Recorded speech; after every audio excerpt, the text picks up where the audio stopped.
पंचतंत्र की कहानियाँ।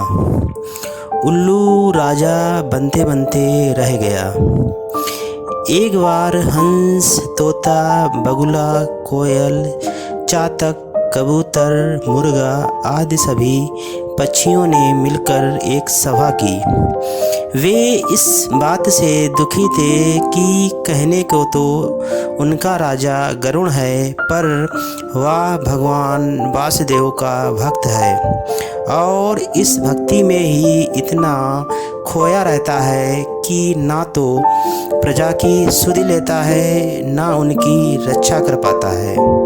राजा यदि धार्मिक हो भी पर राजकाज पर ध्यान ना दे तो इससे प्रजा को क्या लाभ।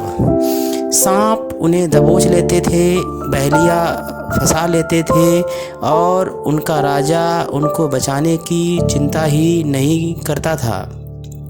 जिस राजा की प्रजा को शत्रु सताते रहते हों और वह उन्हें उनके अत्याचार से बचा ना सकता हो, वह राजा के रूप में यमराज है।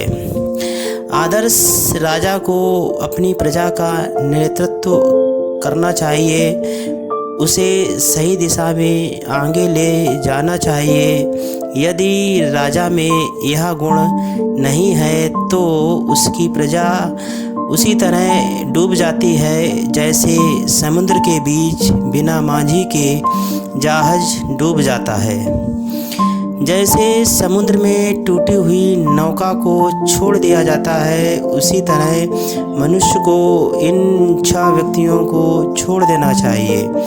ये है उपदेश ना देने वाला आचार्य, गंवार पुरोहित, रक्षा ना करने वाला राजा, कड़वी जुबान की स्त्री, गांव में रहने वाला ग्वाला और वन में रहने वाला नाई। अब उन्होंने उल्लू के भव्य आकार को देखकर कहा, हमारा राजा यही होगा।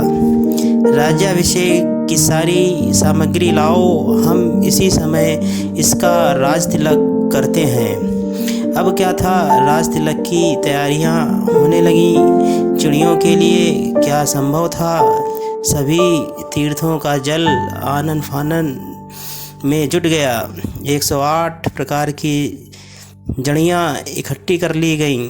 सिंहासन को ऊंचे स्थान पर रख दिया गया। 7 द्वीपों और सभी पर्वतों को दर्शाने वाला रंग बिरंगा चित्र चौक पूर्ण कर बना दिया गया। बाघ का चमड़ा बिछा दिया गया। सोने के कलशों को जल से भर दिया गया। दीप मालाएं जल गईं। मंगल धुन बजने लगी। युवतियाँ मंगल गान करने लगीं। उल्लू के अभिषेक के लिए राजमहिषी के रूप में खिंडरेज को बैठा दिया गया। इस तरह सभी तैयारियां पूरी हो जाने के बाद अब उल्लू राज्याभिषेक के लिए बैठा ही था कि उस समय कहीं से उड़ता हुआ एक कौवा आ गया। यह दृश्य देखकर उसने सोचा, मामला क्या है, यह किस चीज़ का उत्सव मनाया जा रहा है। उसे आया देखकर दूसरे पक्षियों ने सोचा, पक्षियों में कौवा ही सबसे सयाना होता है। कहा भी है, आदमियों में सबसे धूर्त नाई होता है, पक्षियों में सबसे धूर्त कौवा होता है, जंगली जानवरों में सबसे धूर्त सियार होता है और तपस्वियों में श्वेतांबर जैन सबसे धूर्त होते हैं। इसलिए उन्होंने सोचा इसका विचार भी जान लेना चाहिए, क्योंकि यदि किसी उपाय पर अनेक तरह से अनेक लोगों के साथ अच्छी तरह सोचा विचारा गया हो या उसे किसी विद्वान ने सुझाया हो तो वह बेकार नहीं जाता। अब कौवा उनके पास आकर बोला, यह विशाल भीड़ किस लिए जुटी है, क्या कोई महोत्सव होने जा रहा है। पक्षियों ने बताया, चिड़ियों का कोई राजा नहीं है, इसलिए सभी पक्षियों ने यह फैसला किया है कि उल्लू का राज तिलक किया जाए। आप भी बड़े मौके से आ गए, कहिए आपकी क्या राय है। कौवे को हंसी आ गई। उसने कहा, आप लोगों ने मोर, हंस, कोयल, चकवा, तोता, बतख, हरित और सारस 7 पक्षियों के रहते हुए उल्लू को राजा बनाने का फैसला करके ठीक नहीं किया है। यह कितनी गड़बड़ बात है कि इस उल्लू को राजा बनाया जा रहा है, जिसे दिन में कुछ दिखाई ही नहीं देता और जिसका आकार इतना भयावना है कि देखने वाला डर जाए। जरा इसकी शक्ल तो देखिए, नाक टेढ़ी है, आँखें भेंगी हैं और देखने में क्रूर और कुरूप लगता है। यह हाल सामान्य स्थिति की है। जब इसे क्रोध आएगा उस समय यह कितना विकराल लगेगा। फिर इस उल्लू को जो शक्ल से डरावना, स्वभाव से उग्र और दुष्ट और जवान का तीखा है, यदि हमने राजा बना दिया तो इसका नतीजा क्या होगा। और फिर हमारे राजा तो गरुण हैं ही, उनके राजा रहते हुए इस दिन के अंधे को राजा बनाने की क्या ज़रूरत है।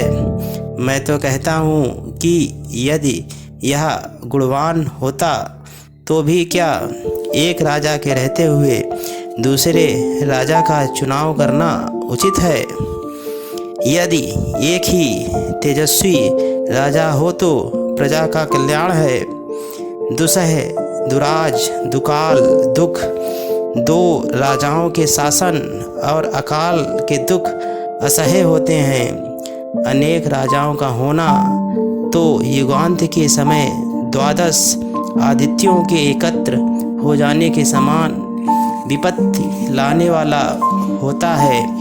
यदि राजा महान हो तो उसका नाम लेने से ही दुष्टों से तत्काल प्राण की रक्षा हो जाती है और कभी कभी तो महान व्यक्तियों का नाम लेने से ही बहुत बड़े बड़े काम सिद्ध हो जाते हैं। चंद्रमा का नाम लेकर ही खरगोश सरोवर के किनारे आराम से रहने लगे।